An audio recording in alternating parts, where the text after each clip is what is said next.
Oh, we great. Oh, okay. We're recording. All right. Welcome to another episode of Soul Filling. I'm Tiffany. I'm Jasmine. And I'm Kobe. And today we are talking about how to handle stress. There is so much going on in the world and in our personal lives that we need to learn how to navigate stress the right way. Girls, how have y'all been? Ooh, for the most part, nah, let me keep it real. So it be some ups and it be some downs, but like I said, in the past, it's just like as much as you can focus on the stresses, you can focus on all the good things that are going on in life too. So yes, there are times I do feel overwhelmed, mainly just adjusting with, moving into my mom's house, adjusting like helping taking care of her, being her primary caretaker. And then, but also along with, balancing everything else out, soul filling, such as Jarvis, like, the distance as well as in that is just trying to make sure because Houston is a big city, y'all. So and just trying to like balance family and everyone that's important to you and the priorities and goals that you do have set out for yourself as well, and making sure those things you're taking care of as well. So it can get a little overwhelming sometimes, and it can get overbearing and but it's just like on those days when I'm feeling overwhelmed, I'm just gonna be real. I'm just like, hey, this is one of my days, and I just gotta feel that emotion, go through whatever it is. Maybe I'm gonna cry it out. Maybe I'm gonna, you know, be upset or agitated that day, or whatever the case. Get a little moody. But I do. I'm just a human. Like, and humans is. I feel like it's a part of our human nature until we do get control of the situation. So even okay, going through that, having one of my days, I was able to just the following day identify like, and I think this was the day when Tiff, I think we had one of our meetings. You asked, how are y'all doing? Are y'all feeling? How y'all feeling? And it was that moment where you just feel overwhelmed. That's the only word that you can feel. And then I think it went back to Jarvis' mom. She was like, Jazz, you do look stressed. I'm stressed out. I'm like, I'm thinking that of my life, but then I had to really evaluate and I'm like, okay, I'm not stressing. But then I realized like you don't have to be stressed. Like, in that moment, I just had a aha moment. Like there's no reason to be stressed out. Like when I literally like look at all the pros, look at all the cons. It's like you have a reason, but you don't have to let that reason consume. If that makes sense, you don't have to give that reason so much power.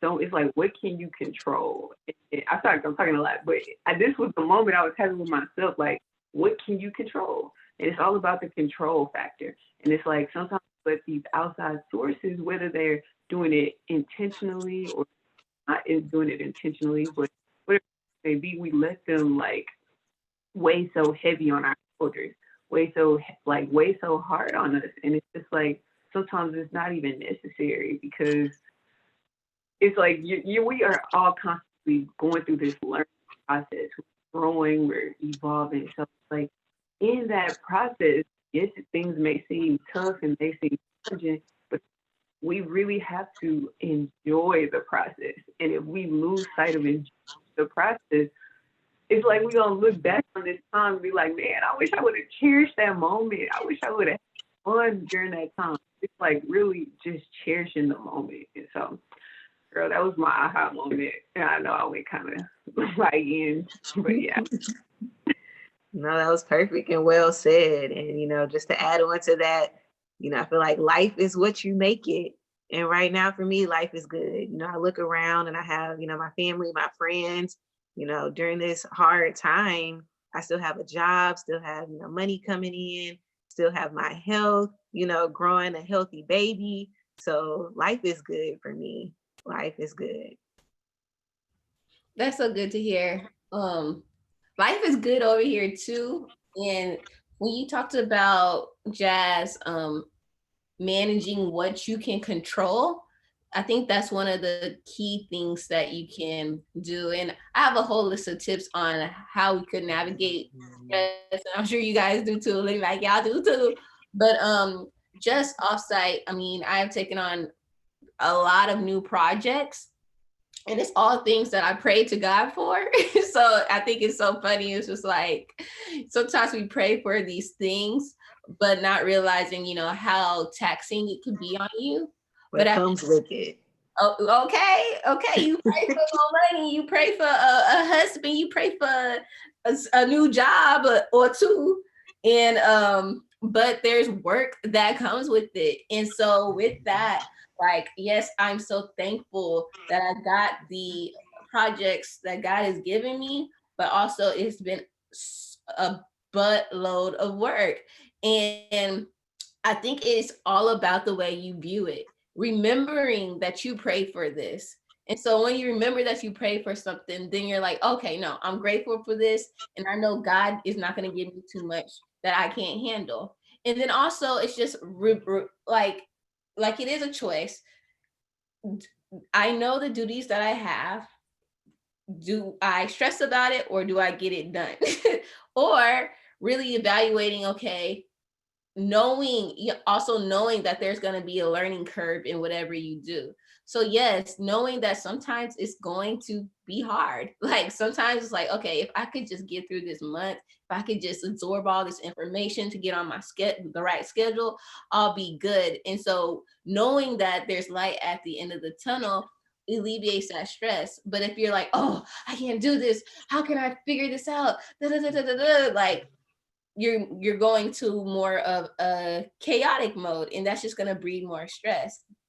So it's just like acknowledging the stressors that you have in your life, but there are 3 different solution based or different ways that you can handle stress that I could go through that you can attack these stressful situations.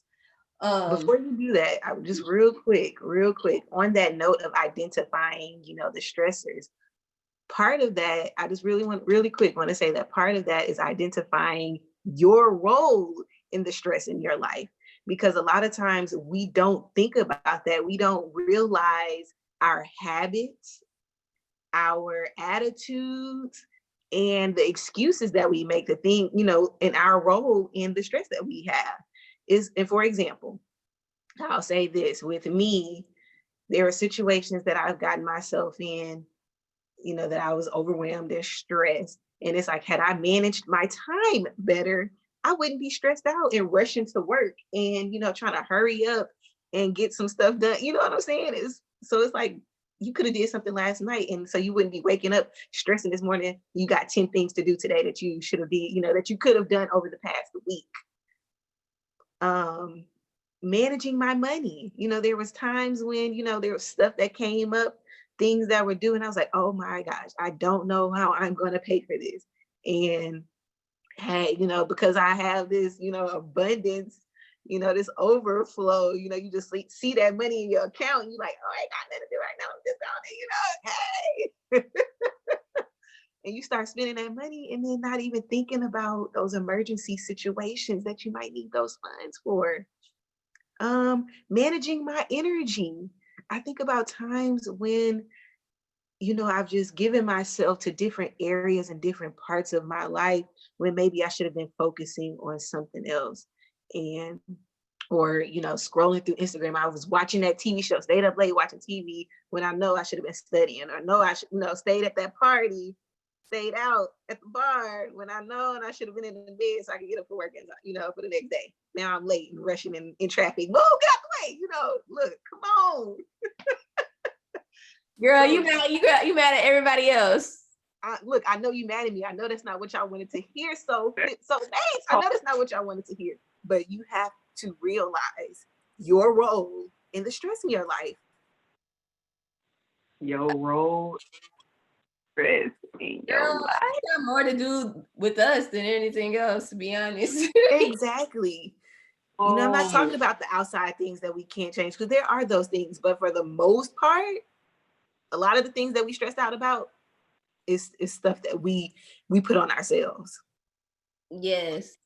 And I'm glad that you were saying like how we be in the car, like really mad at everybody else around us, trying to get to work on time and stuff like that. But even last night, I noticed myself. I was like, I was really like, I was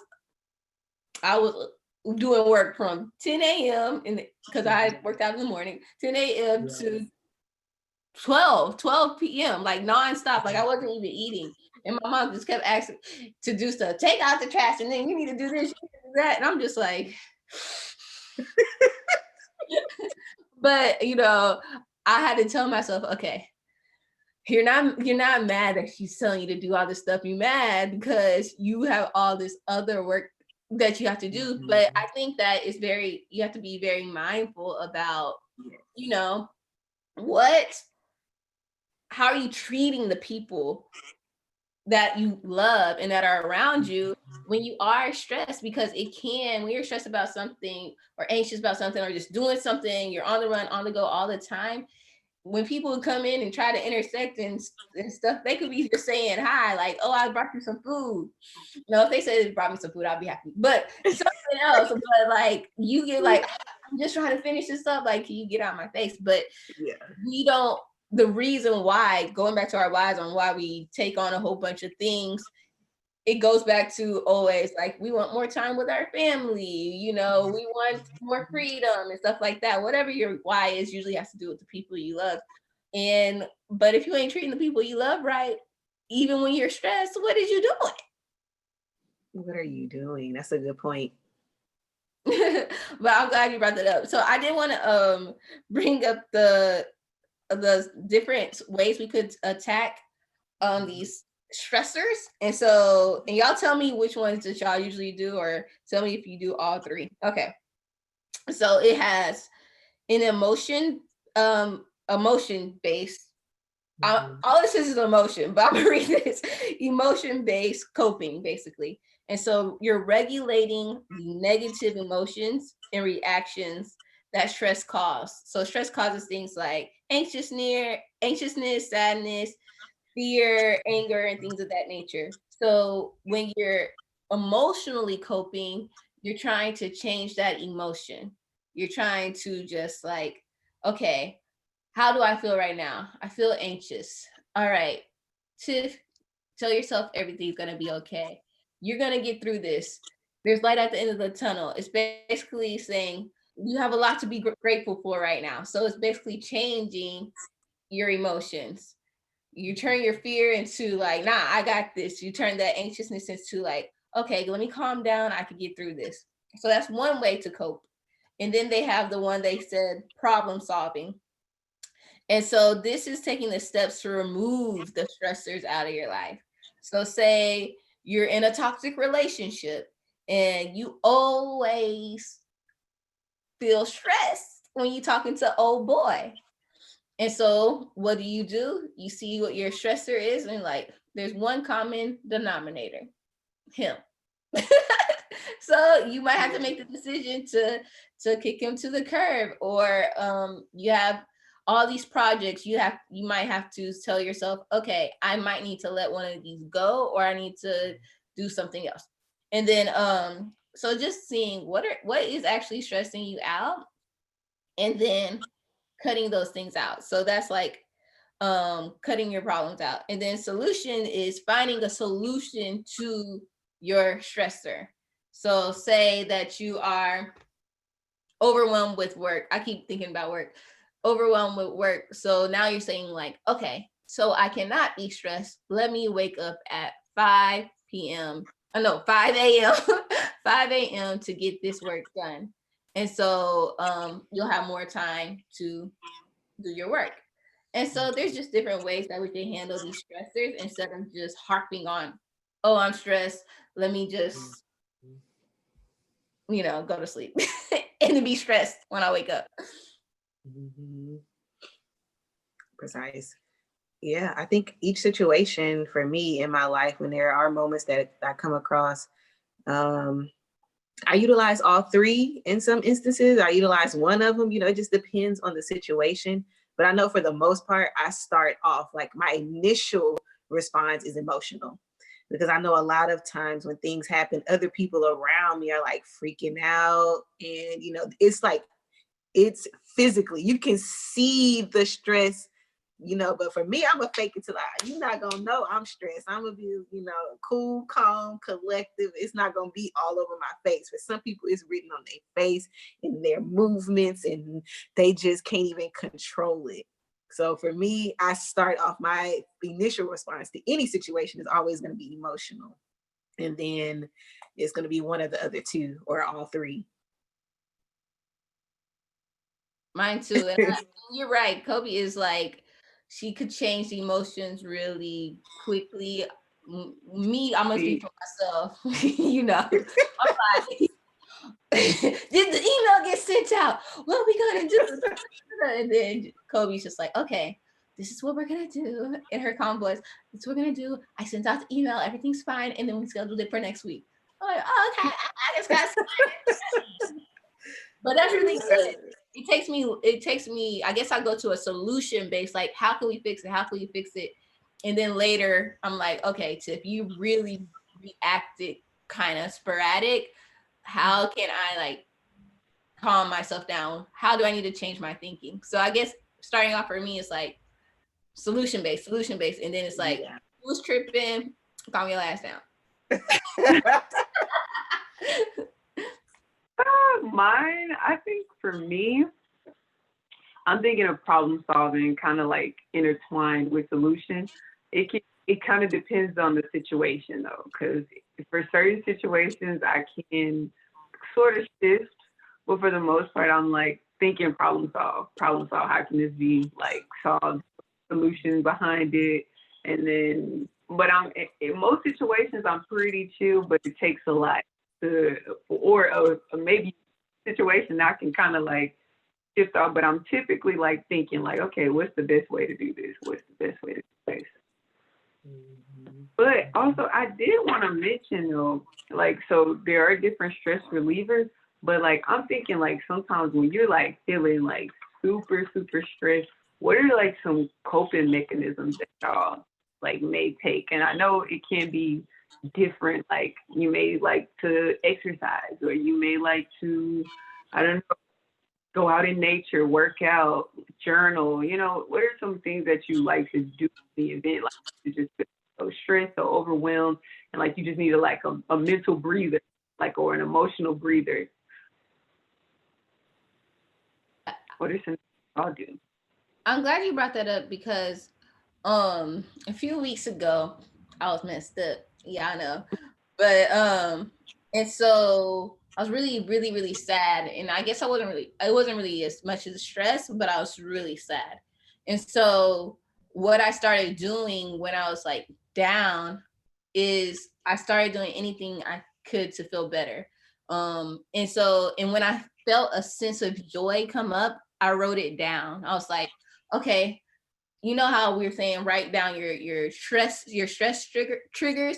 I want to say write down your joy triggers as well, so you could go back to those things when you feel down. So different things would help me feel joy. So one would be, I was driving in the car to Chick-fil-A because I was doing a bad coping mechanism, but on the way Chris Brown came on, like an old school Chris Brown song, and I was just like, when it's all nostalgic, so you want to start dancing, all the words and singing. I was like, okay, let me write that down. Some nostalgic music that really get me going. So I'm like, music is one, but it'd be that random music, that random song that you ain't heard in a long time. That'd be it. And then it made me just go into like listening to all these old junior high music that we used to listen to. So that's one. And then laughing is one of them. So I started watching Kev on Stage. I don't know if you guys know him. Kev on Stage has a podcast with this girl named Angel, and it's called Here's the Thing. And so whenever I started feeling sad, having like negative thoughts, hopeless thoughts, I would listen to them. And I was just laughing. I literally was listening to them before this podcast. And then just talking to people that are distant from me. So I'll talk to my mom, but I also sought out people that had really good hearts, but weren't so close that they had like a very unbiased, objective stance and just a new voice to listen to. So I was able to go on a walk with some new friends, and they really just talked me through some things. And so that really helped. And then also just those are just three things. I could go on and on, but jot down what brings you joy and tap into those things when you're stressed. I love that. That's beautiful. I will say this. There are certain situations where, you could, those things like exercising, journaling, swimming, whatever. I don't know. I have different things that I do, cooking, spending time with family, watching TV, whatever it is. But sometimes there are situations where, you could do those activities that used to work. And then after that TV show goes off, after you finish working out, after you finish talking, it out with someone, and after you do those things, the problem is still there. The problem is still, in your face. You still have those issues. And so it's like, in a sense, I know this is going to be unpopular opinion, but they're like those temporary mechanisms. You can say, "Oh, I'm pray." Not, like, don't get me wrong, prayer does work and it does change things. You can meditate and do all those things, but it's like you come out of those situations, and the problem is like, still, what's up? What you gonna do? And so for those, I do want to dive a little bit deeper into some other mechanisms that have worked to me. And we are going to call them the 4 A's. And the first thing is avoid. And I know I'm not trying to say avoid, just avoid it and act like it's not there. No, I'm saying there are times where you can avoid certain situations by simply saying no. Going back to Tiffany, that guy that is stressing you out and bringing drama to your life, when he texts you, no. I was listening to Pastor Todd last weekend, Michael Todd, and he was talking about soul ties and, these different relationships that hold you back. And he was like, some of y'all honestly need to change, people's name in your phone to, don't, it was something he said. It wasn't do not answer, but it was just like distraction. That's what it was, distraction. Change their name to distraction in your phone. Distraction is texting. Distraction is calling. Distraction trying to FaceTime you. Distraction trying to hit you up with every call. I did that. I changed somebody's name to No years ago. And recently they've been calling me and texting me, and I'm like, who is No? I'm like, but it was a reminder, like, no. Nope, not today. I know. And then like Jasmine Charles, she always told me, this is a good one. Just delete the whole number out the phone. Just delete it. Yep. Yeah. Because it does save you from that heartache. But sometimes that number comes right back. And that's when you need to be strong. But proceed, Kobe, because you told me to. Yes, really, it's just about boundaries and knowing your limits and sticking to them. You have to know what it is that sometimes we want to help our family members, we want to help our coworkers, we want to, just help everybody around us. But when we do that, it's taken away from other things that we could be doing for ourselves and our family, or, whatever it is. So sometimes it's just, you have to avoid those situations, avoid those people, avoid those circumstances, and put stuff on your to-do list and put stuff on your not to-do list. Like, I'm not going to do this today. I'm not going, and stick to that and say, no. Can I say Yes. one thing about boundaries though? Yes. As I want to say, as women, as Black women, and it could be anybody or someone with a really good heart, we try to do the most for everyone. We want to, you need this, I got you. Like, we want to be that down person. Like, could we just want to genuinely be there for that person? But I will say this, when you have boundaries, that shows that you not only value yourself and your time, but it also brings a certain respect from other people.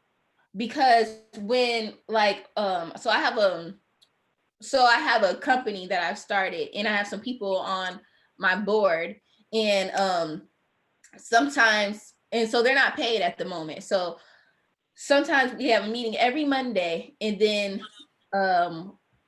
usually at 7. And then one day I was like, can we start a little later? And then one of the board members was like, I can't, I have a very strict bedtime because I want to get up at a certain time. And I just love the fact that she told me that and communicated that to me. And it made me respect her even more, that she valued her time. Like, okay, yeah, maybe I should have a bedtime. And so she made it so firm that I will never ask if we should start at 8 anymore, because I'm like, because I do respect her. And so a lot of times we let people and it's not really letting people, it's more like you were saying, Kobe, it's us saying yes, yes, yes, instead of saying, I want to do this for you, but I can't do it past this time. Or I want to do this for you, but let me do it to this capacity, because if not, I'm gonna be stressed. And so yes, I just want to say creating boundaries also creates respect. You will gain the respect of other people because you're valuing yourself and your time and your morals, whatever it is. Stick firm to that. Yeah. It like those so important, because a lot of times I know for me it's just like wanting to do this, be there, do this, and really you feel like you're helping, and maybe you may be helping other people, but in the long run you're causing more stress for yourself. Like even if these are close people, such good love, but I love how you said it brought a sense of respect, and it's not that it's not that it's the end of the world. It's not that it's gonna damper your relationship, or something that the guilt that's being put on us, that's making us feel like, oh, this person is gonna be upset with me or angry with me, is really something that can cause this person to cultivate, which is this huge amount of respect for you, and and like really admire you even more. So I think that's important, that we do stand on our boundaries, that we do set out for ourselves. And it's like, for me, that's something that I've been working on, especially more recent than ever, because I do have a lot more, like all these things that you pray for. So now it's like, with your prayers coming into fruition, you have to really make sure you have your boundaries tight, crisp, and you're like sticking to them, because a lot of times for me, it's close family members. And so it's like you have that emotional attachment. So, but even with the emotional attachment, and okay, so let me give y'all an example. So of course, everyone knows now that I am pretty much my mom's primary caretaker, her care. And so it does feel like, when I do need to, like, okay, so the other day, Jarvis and I had some plans, and I was like, okay, I'm on my way. But every time my car crank up, my mom thinks it's time for us to go.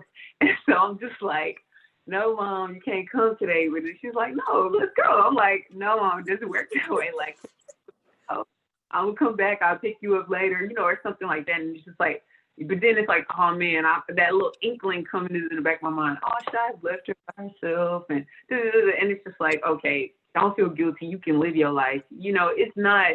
And so it's like, but with keeping these boundaries, though, I realize though, it's not the end of the world. I can see you tomorrow. Like, I'll be back. I'm not gone like forever. And so it's just like still keeping the firm boundaries. Like, if I said I'm gonna do something, be there, show up, follow through, no matter, because life will still continue to push forward. And so realizing that if you do have to tell someone no because of a boundary you say, it's not the end of the world. Yes. So to bring everything together, y'all, the first A, because I have 4 of them, is avoid. Yeah. So we're trying to avoid the situation, right? And that's just me. I like to be proactive versus reactive, but it don't always happen that way. But we're gonna try to avoid the situation by all costs by distinguishing the shoulds, what I should do, and what I must do. So that's just the last thing I wanted to say with that for that avoid. Tiffany, did you have something else before I go on to the next one? No, I want to say, what do you mean the should do between the, like, what's the difference between should do and must do? So I'm trying to think of something in my personal life. Let's see. I should be working on our key notes or something. I'm trying to think. No, I'll say this. I should be making dinner right now or something, making breakfast, but I must be on this live right now. I have, so just distinguishing in certain moments, what does my time need to be dedicated to right now? I don't know. That's probably a bad example. I'm trying to think of something else, but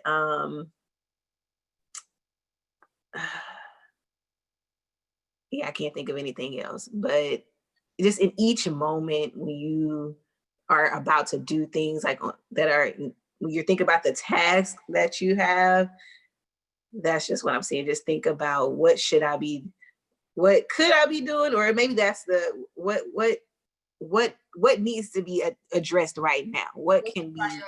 Oh, yes. What is like the priority right now? Got you.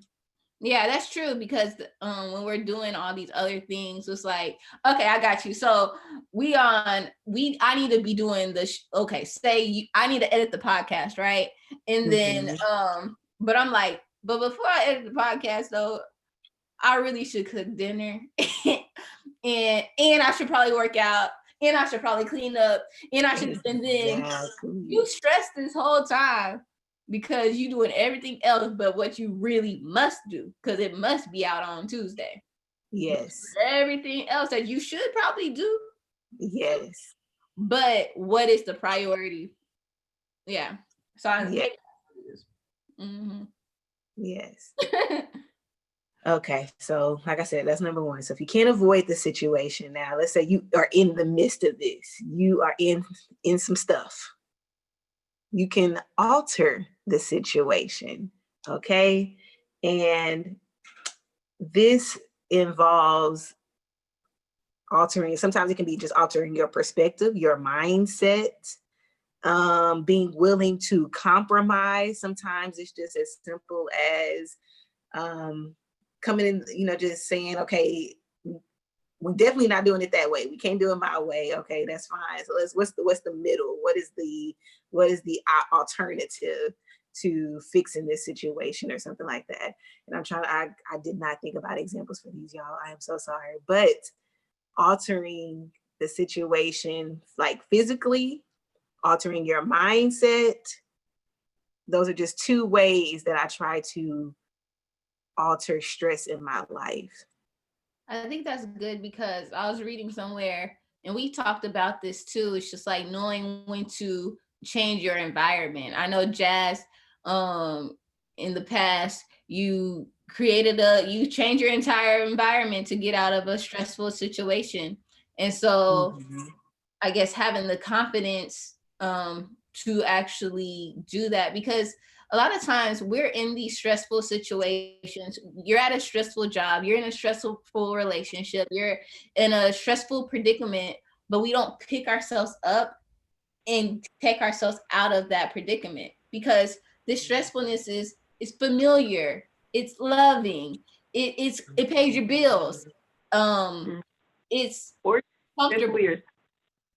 Or you're just simply so overwhelmed with the stress that you don't even see a way to create a life filled with happiness, because you just feel so overwhelmed in it, and you feel like there's no escaping. This is you do feel at that time like I'm powerless at sometimes, but realizing that all your very power to get out of the situation, it all lies with how willing to still be happy, still be thankful, still like we always say, keep high vibrations in the midst of all of your stress, still finding a way, whether it's creating a schedule for your life, whether it's staying with a group, well, right now with social distancing, but whether being around people that really, really make you feel uplifted. But we still have to be creative. We still have to find ways to bring that euphoria right here with us in the current place that we're at, so that we can carry that energy to the place we're trying to go.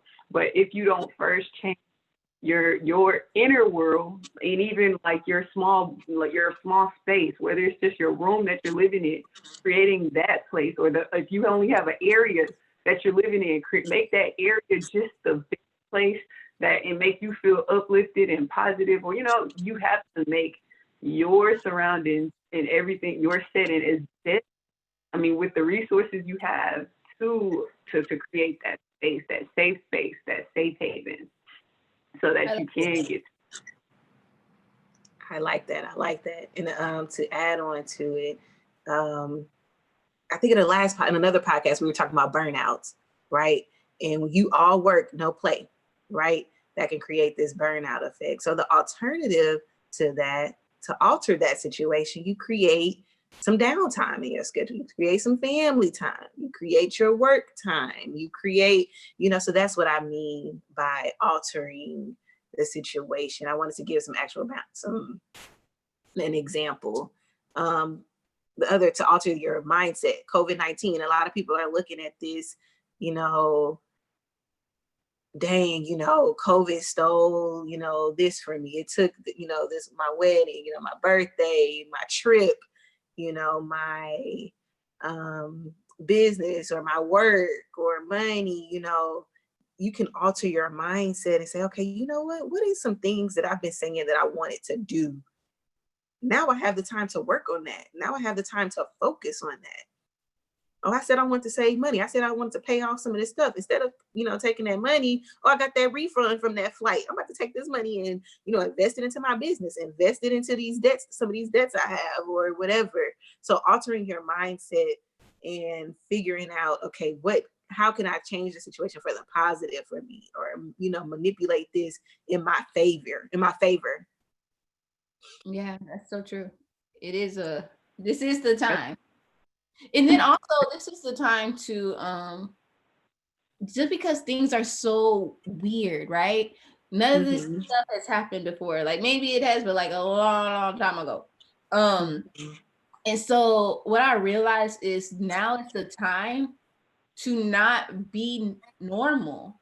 Now is the time to step out of what society says our life is, which could a lot of times be stressful. We create the rules now for our lives. We've always had it, but now we have the time to really look and see, like, the way things were may not be the way things should be for you and for me. So now I'm going to create the life I want. I'm going to make the rules. I don't like, sometimes you could follow in the footsteps of other people, and I think that's good too, and to learn, but also know that you could create a whole new system. And sometimes a new system is what we need. But also just going back to the creating your schedule and stuff like that, creating family time, creating leisure time, work time and stuff like that. That goes back to our last podcast, the power of working backwards. If we know our goal for the day, how we want our life to look, then we could start creating and shifting that narrative. But also it's just like in the midst of that can be stressful too, because we're not going to always get it right. Sometimes we're not going to have enough time to spend with family, and we're not going to have sometimes we have to skip a workout to finish up the priority. But also learning that you're going to have to find that balance. It's going to take some trial and error. You're not going to make the perfect schedule at the right time. You're going to have to shift. So giving yourself that grace is a part of that stress relief. To know, my favorite thing that Kobe Etter said, we're human, we make mistakes, but we just have to keep navigating. That part, like, and I love that you said that it's not going to be a perfect journey. It just ain't. And I feel like the sooner that we really understand and realize that we are going to stumble and fall along our journey, and that's okay. It's just like there's this analogy, like, so if you're driving, you're going on a road trip, and like, let's say your destination, we in Houston, we trying to go from Houston to Florida. On our journey to Houston to Florida, we're gonna have to stop. We're gonna have to get some gas. We might even have to potentially take a nap or go to sleep or so. But does that mean we're not gonna keep on moving forward to go and to get to where the destination that we're going? A lot of times we feel like when we get these stops in our journey, like when we have to stop and have a pit stop and get gas, we feel like, okay, this is the end. We messed up. We throw the whole project away. Like, I'm not going to get there to that destination. But no, that's not to say, like, just because you have to stop, maybe that's a little pit stop for you to readjust, tweak a little thing here, maybe read up on some research. You might have to learn a new trade, or not a new trade, but a new way of doing things, a new method, a new something. So it's just like, on our journey, we may even mess up. We might even lose some money. We may even, a part of something might be gone, or we may have to fix things to repair. But it teaches us this a very important thing. And it's such an important thing, especially if you're in any line of business. But it teaches us to do our due diligence. It teaches us to do our research. When we do make a mistake and we are going through that learning curve, it's like, okay, what did I learn? Okay, maybe, and sometimes the learning thing that we may need to learn may not even be as deep as like, I need to go read or take a course to learn how to do that. It could just simply be, I need to learn how to not care about what others think about me. I need to learn how to care, not to care. Like, it could just be as minuscule, well, it seems as minuscule, but that you caring about what people saying so much on the sidelines of how they don't believe in your business so much that you be like, or they feel like you're not qualified. You be like, okay, I'm not going to study today. I'm not in the mood. But that needs to be the fuel that gets you going to really be like, oh, I mean, not even on that, but like still you, it's like, it's up to you to believe in you, and it's up to you to do your due diligence, and it's up to you to see it through. And so if no one in the whole entire world believes in you at first, it's still up to you to do whatever by any means necessary, whatever it takes, so that those people will eventually believe in you. Or even if they may never, you'll still feel fulfilled and achieve and accomplish because you actually did the thing that you set out. And it's something very, very powerful when we do what we say we're going to do, and it actually becomes a reality. It transforms something in the brain. It makes you feel like it gives you this sense of trust. It builds self-trust because, a lot of times we say things and we quote unquote let ourselves down because we don't do the things we say we're going to do. But just really, really doing the thing that we say we're going to do, and in spite of whatever those that believe in us, whether we make a mistake, whether we have to take that pit stop, whatever the case may be, just still keep going. Beautiful, beautiful. And with that being said, I know you talked about a road trip and a journey. The third thing is to adapt to the stressor. Sometimes you are on this journey, you're on that road, and it might be a little roadblock. It might be something in it. So what do you have to do? You have to adapt. You have to change your route. You have to adjust and adapt. And so that's another thing that we're doing through this time in COVID. We're adapting. A lot of people are not used to working from home. A lot of people are not used to technology. I know my mama is struggling right now trying to do Zoom calls and, work technology, and it's hard for her. But adaptation is just one of those life skills that you need to survive. And if you don't do that, you're not going to make it out here. You are just not going to make it. So a big one is adapting to your stressor and changing yourself. Like you just going on to that point of learning those new skills, and it's going to be critical to your success in anything, and just overcoming whatever stress it is in your life. Yes, I love all those A's. And I was wondering if one A popped into my head while you were talking, and I wonder if it was going to be one, but it wasn't.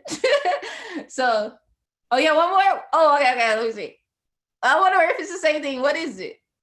So I have one more. The last thing is accept the things you can't change. That wasn't it, but that's cool. That's cool. Okay. So we have avoid the unnecessary stress.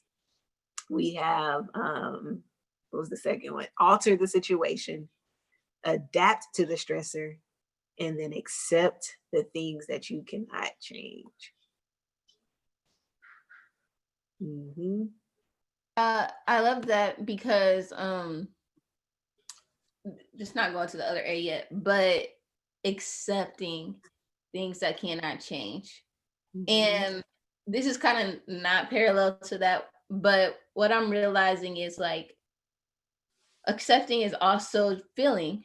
I think it's also a lot of times we can't avoid, we're trying to always be with our friends, always talk to someone, always making ourselves feel good. So we are avoiding the actual thing that's making us feel bad. But I think that sometimes when that sadness comes or that hurt and that pain comes, it's very important for us to feel it. To feel it because sometimes I feel like, sometimes something pops into my head and I was just like, wow, I'm really sad about this. But then it also makes me think like, well, I'm sad because I'm alive, but also when I feel it, it does also fleet away. And I feel like until we feel the pain sometimes or the hurt or the sad or accept that, this thing happened and say like, hey, I should be feeling this way. This Yeah, happens.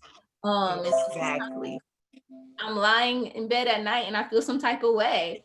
And Mm-hmm. and sometimes I have gratitude for that feeling. I'm like, okay, I'm feeling this. That means that it's fleeting from me, you know?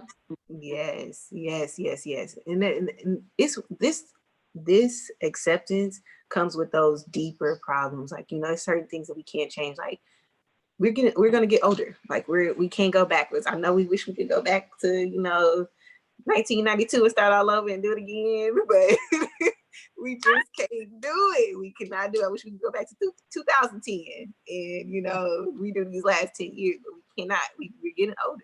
And so that's one thing we can't change. We can't change time. We can't change age. We can't change our past. We can't change death, divorce, all of those things. We just have to accept those things and say, okay, what did I learn? What did I take from that situation? I forgive this person, whatever it is. People have wronged us. People have done things to us that have caused us stress, that has caused us pain. And we just have to say, okay, this happened. This was life altering. But I'm going to accept it and I am going to be better because of it. I'm going to, be wiser, stronger, smarter. And I love that you said that because a lot of stressors come because I think I wrote this down. It was in an article. It says worrying about things you control, like the state of your wait. Never mind. When you stop worrying about the things you can't control, you have more time and energy to devote to the things you do have control over. And this Mhm. reducing your potential. And I thought that was and then it also says worrying stems from wanting to be in control. And so a lot of times we just feel like we need to control every situation, everything. But the fact of the matter is we can't control a lot of things, like you were saying. We can't control the economy, we can't control um the weather, we can't control, and this is a big one, we can't control other people's behavior towards People, yes, yes. That's what I'm saying. You just have to forgive. You either have to say, okay, you know what, I forgive you, or I don't. Like, look. And we really try so hard to control their behavior by doing things ourselves. We think if we do, if I'm this type of woman, then he'll never cheat on me. Nope. Nah, nigga. I'm sorry. Look, it ain't got nothing to do with you, bro. I mean, you could correct some things, sure. You could. if I just drop it like this, and If I'm a look. in the streets, and I'm a lady in the streets, there ain't no way he gonna. But no, Girl. No, we at the end No. of the day, if you're doing that, all that to control what another person's doing, it's never gonna work. You still gonna be stressed about, oh boy, what he or she does, or having your boss think this type of way about you, or hoping that they promote you, or hoping that this person will like you just as a friend. You know, any of these things we cannot control what other people do, and we stress ourselves out trying to control other people's behavior. But that It's brings like, no, no. but that brings me to my next A that they need to add to the article. The 5 days. I don't feel any Right. And that is authenticity. And that is being authentic to yourself, because when you're trying to put on a facade or be someone that you're not, that brings stress within yourself, because you are creating something that is not truly you. And so you have to continue being this thing that you're not. Fake. Yeah. It's fake. It's fake. Okay. I can't. And so when you're able to be authentic with who you truly are, you don't have the stress of being someone else, but also being authentic on what you want to do. It goes back to the boundaries, right? I authentically want to go to sleep at 10 p.m. So I cannot do this. I authentically don't want to take my mom everywhere. I don't, I authentically don't want to do something, or I authentically do want to do this thing. So authentic to your wants as in a well. relationship, want to just be babe, but you be like playing, oh, we can be friends. But no, I'm just authentically, like, I'm just saying, I've been there. Like, he be like, oh, let's just see what we got. Oh, you just understand it, or what's understood don't need to be explained. Okay. And you tell yourself that you want this, y'all good. But knowing you want a whole husband, 5 kids, and a family and a dog. Jazz, I was just thinking about this last night, bro. I was thinking about this. Okay, so I'm a real affectionate person, and what I crave more than everything is intimacy. So I was just looking back at like the person I really, really, really liked, right? And so I just remember feeling stressed in the bed because he wasn't holding me. And I was like, I wanted someone that would not even hold me let you in bed. And I was telling myself, well, at least I'm over here. But I wasn't being authentic to like what I really want is intimacy. Yes. I'm mad. I'm mad. But also thinking, not being honest about what you really want in a relationship, a friendship, a business partnership, at a job, all of it. We try to and that goes to the things of what can you control and what you can't control. What you can't control is not allowing people to treat you any type of way. Right. And I do want to say, no matter what side of the totem pole you're on, you're not wrong for feeling whatever way you feel. Like, if you're being authentic, maybe you don't want a relationship and you're being authentic. It's nothing wrong no matter which side of the scale you are, but making sure you are communicating, being authentic with parties that are involved, so that it does eliminate like hurt, harm. If you want to be at a job and they're looking for somebody long term and you don't want to be there long term, it's nothing wrong with that. Or if you want to be somewhere long term and they don't want you there long term, or you want to be eventually promoted and they don't want that, it's no hard feelings either way it goes. Plenty of jobs, plenty of people, plenty of like we can have whatever we want, but we can't force something or someone to be something that we want it to be. And that's what we just have to keep in mind. And it goes to the book, The 4 Agreements, just not taking things personal. Just because you and someone else's, beliefs and wants and desires don't align, that's okay, because we can attract anything that that does align to us. So it's just being okay, and not, you don't even have to have hard feelings. You don't have to, hate a situation, a facility, a school, or a place, a person, or anything because they don't want what you want. And just realizing that, because I know I did go through that in my younger day, thinking just because this person didn't want what I wanted, that they were a bad person. But that doesn't make them necessarily bad just because someone don't believe or want the same thing that you want. It's very true. That's very true. But also not letting your past experiences dictate your next experience. I Yeah. think a lot of times we get hurt by a situation from our past and thinking that's going to be prevalent in your future. And that could be stressful. That could be stressful because now your hope is gone about something, or your walls are up, and that's something that we have to talk out, something we have to alter our mind with, or we're gonna keep going down that rabbit hole. And it's just very important for us to get out of it. But also just thinking about stressing about things, we absolutely have to talk about God, because the dang Bible be saying, be anxious for nothing, but with prayer and supplication, let your request be known to God. And a lot of times, like, that goes back to what we can control and what we can't. There's a lot of things that we've done. We applied for the job. We told the man our feelings. We apologize to somebody who done us wrong in the past. We do all these things that we can in our control. But after you've done all of those things and you're still worried, that space right there is what you have to give to God. You done all you can. You sent out all the emails. You put your heart on the line. You did the dang thing. At some point, you did the faith and you did the work. No, you did the works. Now you have to have the faith that God is going to handle the rest. And even when things that are going bad, we know, like we said in the last podcast, all of those things, they look bad right now, but you'll look back and you'll realize, like, oh, this is why. So we have to keep that in the forefront of our mind. But there's going to be a point, y'all, you're doing the best you can and you are putting in that work.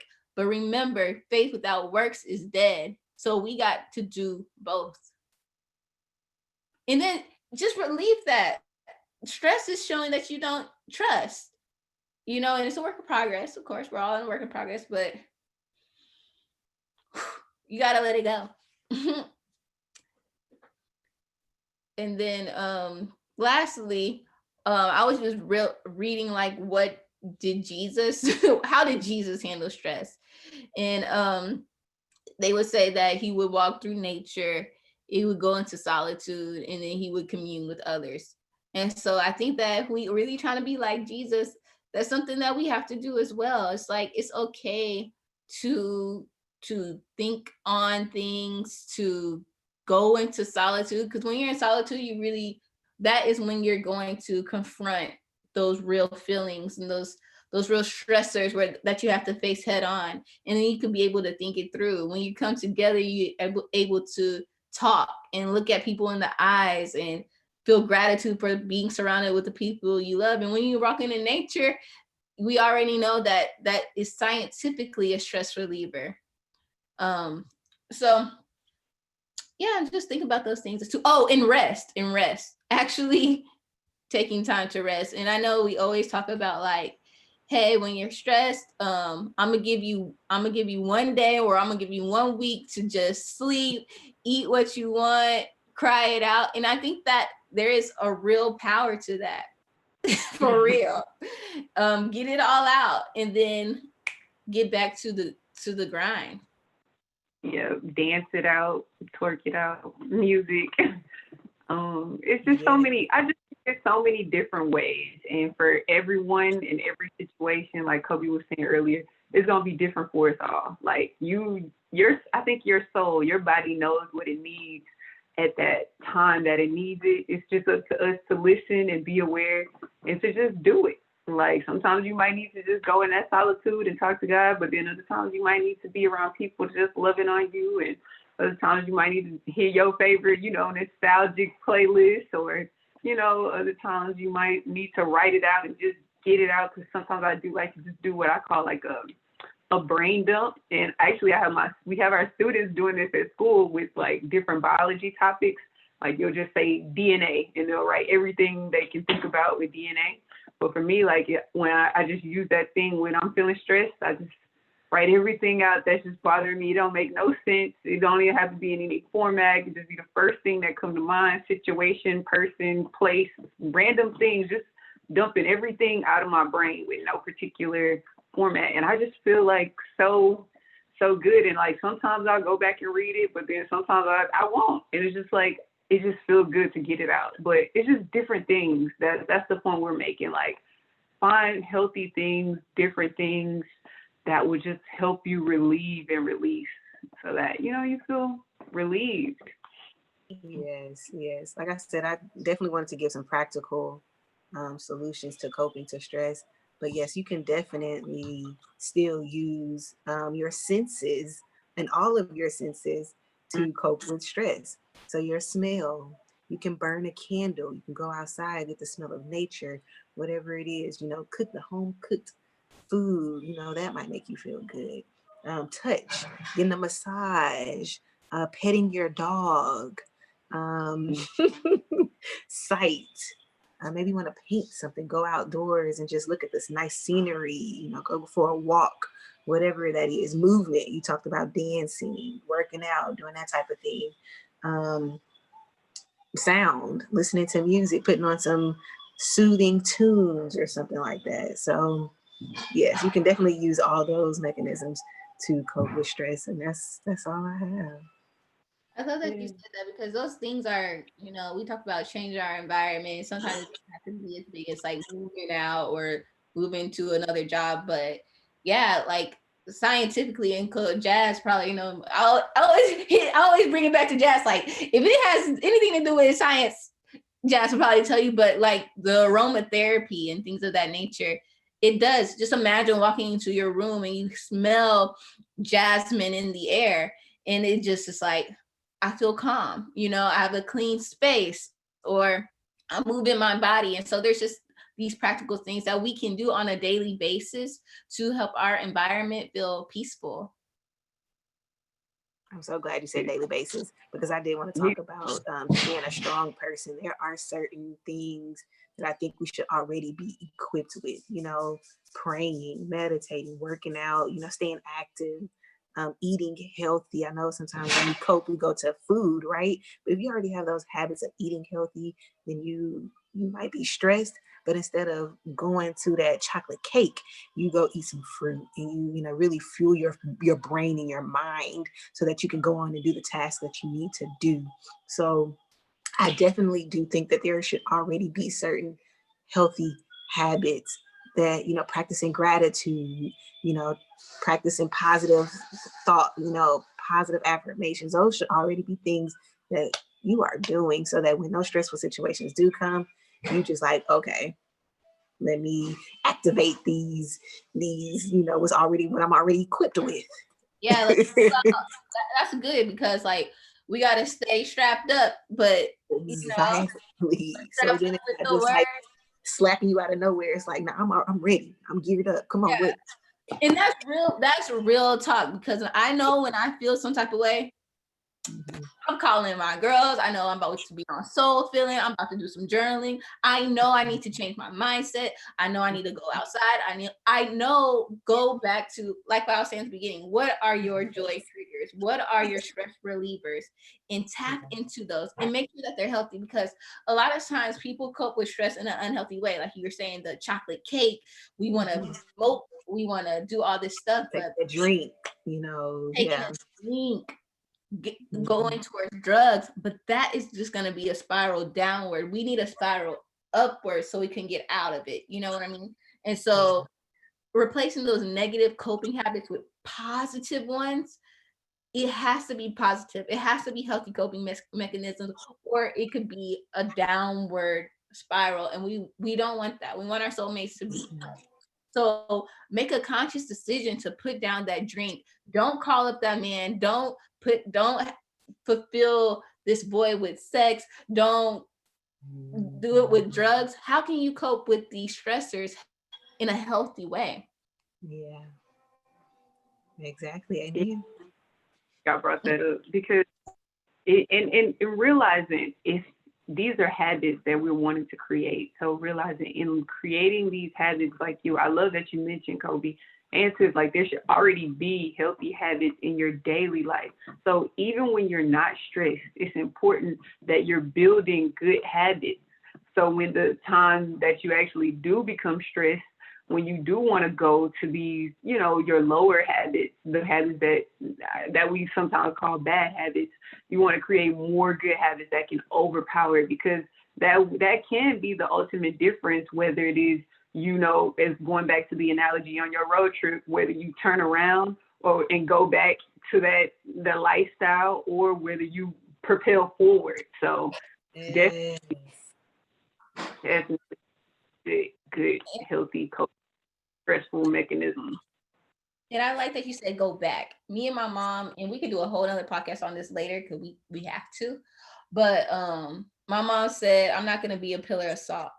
And so basically when we go back to those unhealthy relationships and those unhealthy coping mechanisms, we're turning into we're turning to stone. We're not moving, we're stopping. It's going to keep us there if we keep looking back at, let me go into that relationship, let me get back into that relationship, let me take that dream, let me do.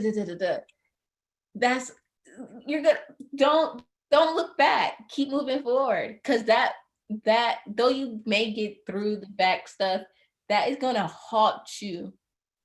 We need to keep moving forward. So yeah. Yes. The last thing I wanted to say is I just want to end with a few scriptures. I was like, what does the Bible say about stress? And so it just came up with these three scriptures. It says, an anxious heart weighs a man down, but a kind word cheers him up.